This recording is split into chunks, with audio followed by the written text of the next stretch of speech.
Greetings, and welcome to the Building Men Podcast, a ministry of Iron Sharpens Iron. You can also see the video on YouTube.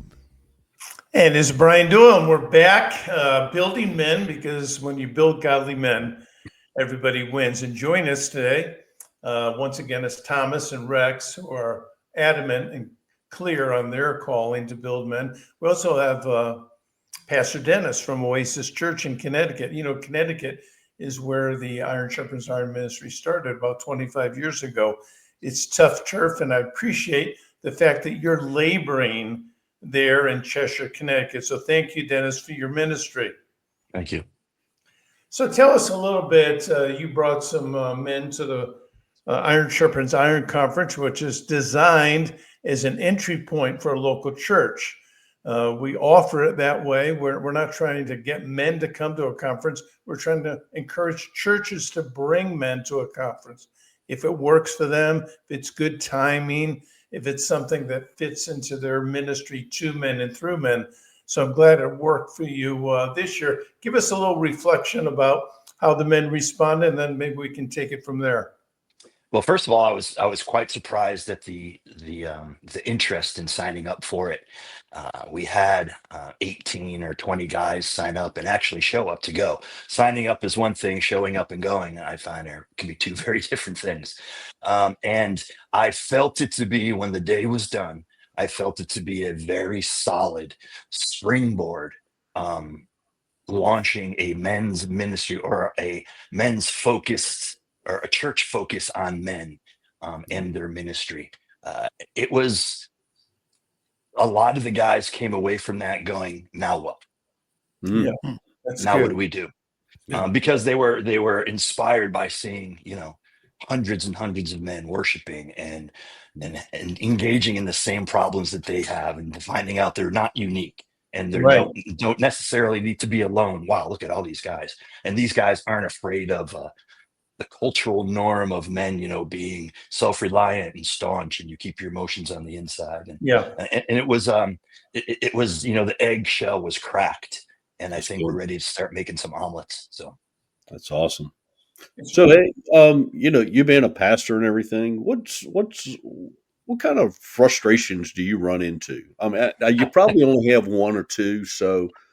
Yeah, just for men, just one or two. The rest of the church, I can go on. No, one of the most frustrating things I see with our guys anyway is very high potential.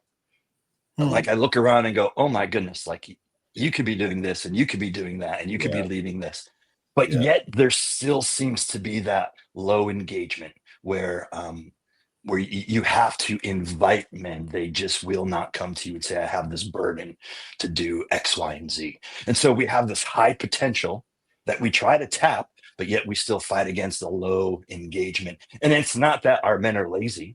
It's just life, busy, cultural, societal standard of where men should be, what men should be doing. Yeah. We sometimes at the conference, often in some of the seminars that each of us might do when we're targeting men's leaders, we talk about speaking to men as leaders versus speaking to men as church constituents, because guys know the difference. Well, maybe they don't know, but they feel the difference. They may not be able to wrap their arms around it, but they feel differently when someone speaks to them as an influencer and as a leader and someone who's responsible for something versus as a constituent or even as a consumer. And I think that's the challenge that we have in church leadership, is to make sure that when we're speaking to men, we're speaking to them as leaders, not just as guys, not just as people walk. I mean, I'd walk into my church with my wife and my children, and I could tell, is this pastor, leader, whoever's up front, does he see me as a leader, for instance, of this tribe, or does he just see me as a number, a constituent? It's not evil. It's not like, it's bad. It's just, I want to be seen as a leader of my family, starting there. And hopefully, guys got a little bit of that at the men's conference. We want to speak to them as leaders. Sometimes that might lead to what you mentioned, like what now? But I appreciate the fact that you see the potential, which means you're probably seeing men the way God designed them as leaders. Mm. I think you bring up a good point because as a pastor, um, you fight that tension between seeing a man for being the spiritual leader of his home, for the leadership qualities that he has within him inherently, and then as a resource, like wow, like we really need this guy because the local Mm, church needs this ability, the local church needs this skill, this talent, whatever it is. And so mm. we really fight it, especially smaller churches where the numbers aren't all that great for mature Christian men. So it's a tension we fight with. Yep. You know, So, Pastor Dan, that yeah, tension is, I think, in like Connecticut, where most churches are small, it's everybody's tension. mm, Everybody's tension is, how do I bless this man? How do I equip this man? But how do I help this man steward his gifts and talents mm, that God has given him to steward? So it is something that takes wise discernment on how much do we ask men to come out of the home to serve in a local church context without abandoning his primary responsibility. How do you handle that? In Connecticut, it's difficult. It really is. Men are extremely busy. And a lot of it is, you take away their weekend, you take away the time that they're going to spend time with their kids, they're going to spend time with the wife, they're going to do the chores around the house, they're going to take care of that project. And so to pull them away from that, I think one of the things that we have to give them, and this really came out from Thomas and I meeting, is they don't need a bunch of events. They don't need a bunch of stuff to do. They need a purpose. Yes. And that purpose needs to be valuable. That Mm, purpose needs to be relevant. yeah. And that purpose, I think, needs to be um, in a mode of helping somebody up one step on the ladder. I think men are mm, just geared towards how can I make this better? And so that's what we're trying to figure out now is how do we just not throw content? How do we just not throw another thing? How do we make this important? How do we make this relevant? How do we make this something that actually accomplishes in a bigger picture, not just, oh, I feel good about myself. Yeah. that's good. That's good. I mean, because I love the phrase you used before, Pastor Dennis. Very high potential, very low engagement. That's very typical of what we see with men. And you just said something else. I'd like you to speak into this a little bit more if you can. And you said helping men get up the next step in the ladder. Mhm. Well, So not just only that, but really having men helping someone else get up the next step in the ladder. Um, and I think that's where the relevance comes in. That's what that's where a vision has to come in. That's where clear leadership has to come in. Where what you're asking them to do is not take some time. What you're asking them to do is to sacrifice time Mhm. away from something they are told by society, culture, DNA that they should be doing. And And what? Go go ahead. ahead. Go ahead. Oh, and just turning that into, okay, this is even something bigger. This is going to put a footprint for the kingdom of God. Mhm. One of the things we've started doing at our church is we invite men to shadow. So we have men that are serving, and we invite men to shadow, and we tell them, says just shadow for a couple of weeks. This is not a lifelong sentence. If this is not a place fit for you, then let's shadow somewhere else. And guys are really stepping into the shadow part because now they get to test the waters without getting thrown in the water. Mm, And we're mhm. really seeing some amazing things happening with that because you know yourself, somebody come up in a church and ask you to do something, most of the time it's a life sentence. Yeah. Well, and Yep. that's the stigmatism that we're trying to break is Mhm. this might only be a period of time for you, Mm. but let's step into something because you do have amazing gifts. And that's what we're trying to push at our church. And it seems to really be catching on with the guys, because they know it's just a period of time. Yeah, I Mhm. like that idea. Yeah. So, The idea of mobilizing men into their area of service. Uh, I like what Rex says because that's a legitimate hesitancy. Like, Mm. where's my exit point here? It's the same with never. small groups or cell groups or Yeah. anything. Guys are looking and they are inquiring, if I get into this and it doesn't go the way that we might hope, how do I exit? So Mm. that's just part of the short-term commitments, giving guys exit points up front, making sure that the areas of service in local church are also helping men with that primary need of relationship, Yeah. that it's not just a task, but that it's a brotherhood, a missional brotherhood. Men will often make some of the best relationships when they're in mission together with other men.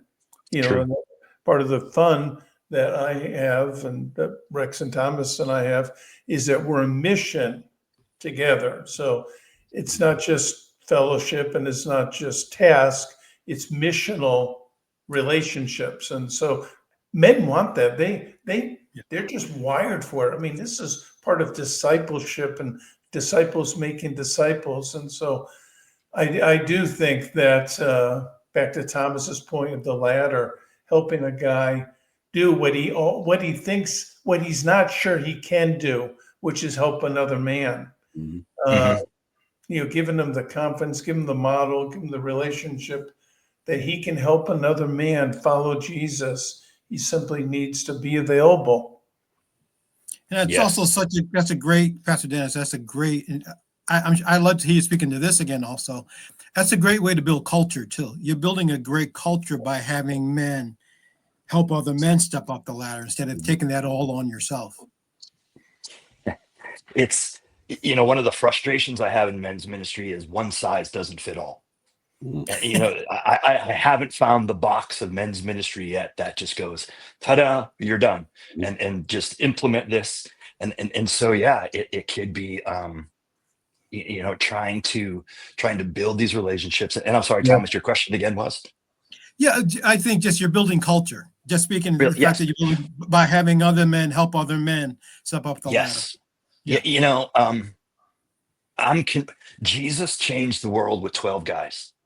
I think, and I believe that to change the culture of the local church, you get a half a dozen committed guys who are committed to seeing men Mhm. come into their full role. And I don't mean they have to be serving in men's ministry. I don't mean they have to be leading Bible studies. I just mean men who are hunkered down, living a life from Christ. You will change the culture of that church, or the church culture will change.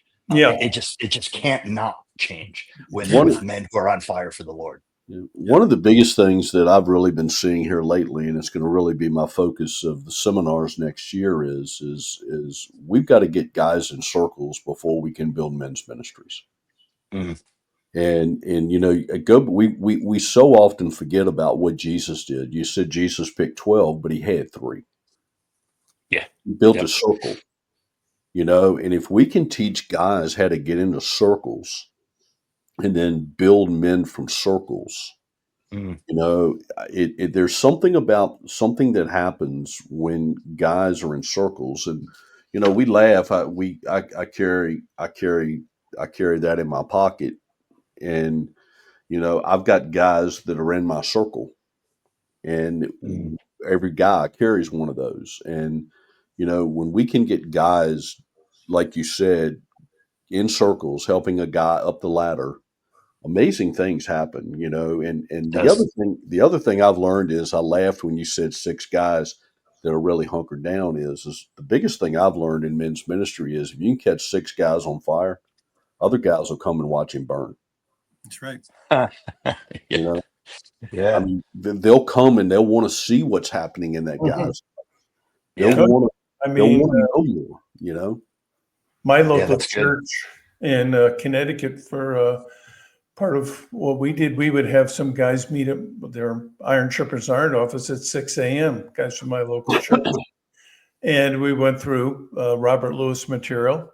And the word got out that there was maybe a couple more than 6 that were meeting. And a couple of guys said, "Hey, I don't remember this being announced."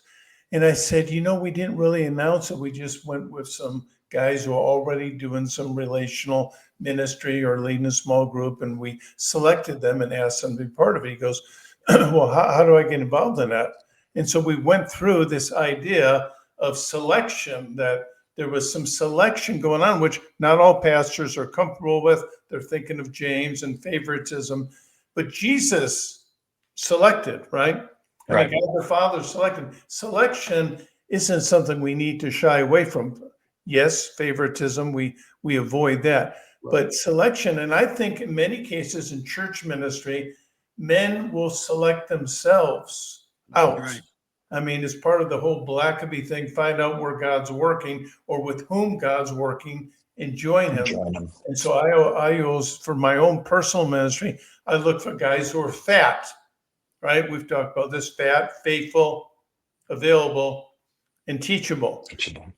And those are 3 qualities that if we can find, if a guy is faithful, available, and teachable, he'll show up. He'll show up regularly. Yes. He'll listen and learn, and he'll implement. He'll put things into practice. That's a special guy. That's a guy that's responding to God. That's not a guy that I'm going to be easily, we use the word frustrated.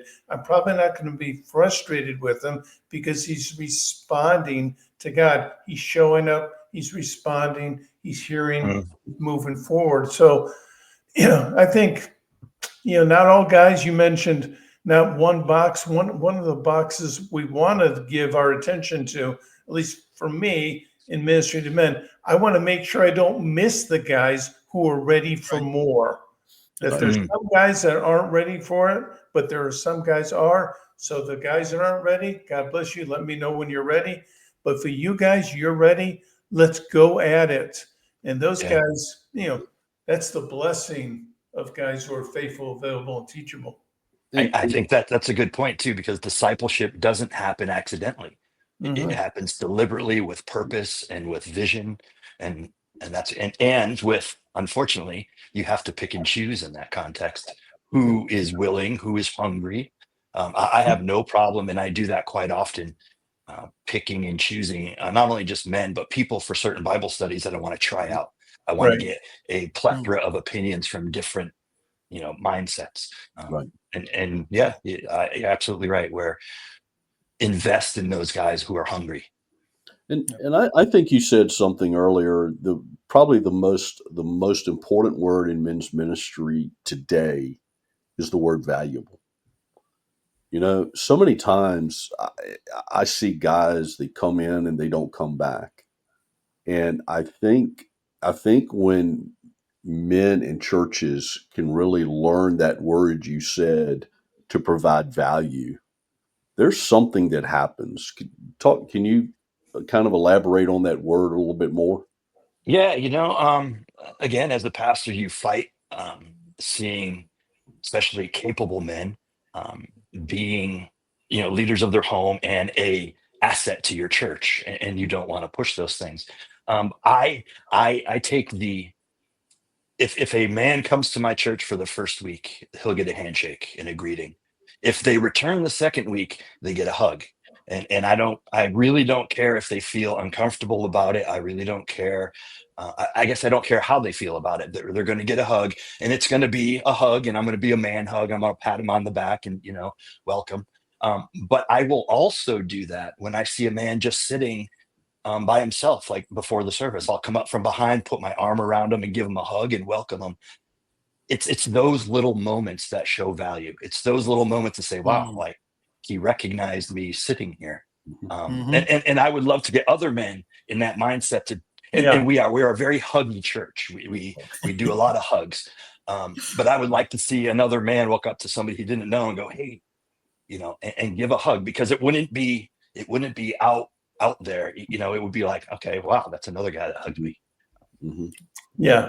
I'm not a huge hugger myself, but I do appreciate the man hug, the 3 pats on the back and then break.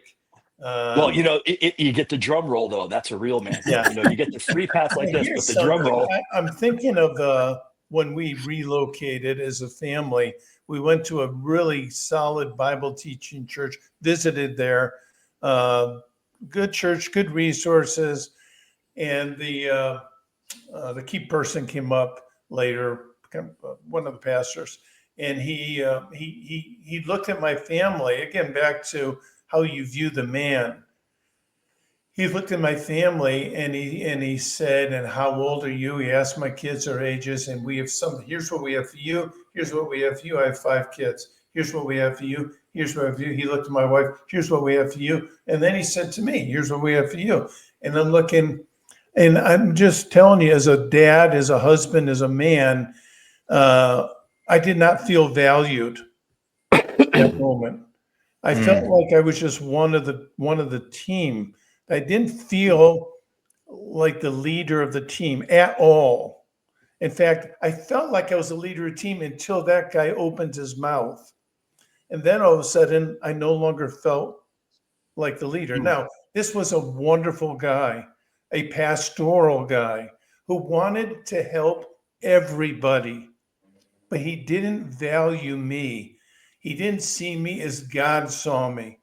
And I think that's what we want to do. We want to see men as God sees them, as disciple makers in their home, as disciple makers in their marketplace, where they work, where they invest Monday, Tuesday, Wednesday, Thursday. Do we see them as having personal ministry, or do we see them as salesmen for the local church and bring your people here? So I think there's some of these things are nuances. They're just maybe small things that people don't even see the differences, but men feel it and they know when they're feeling valued.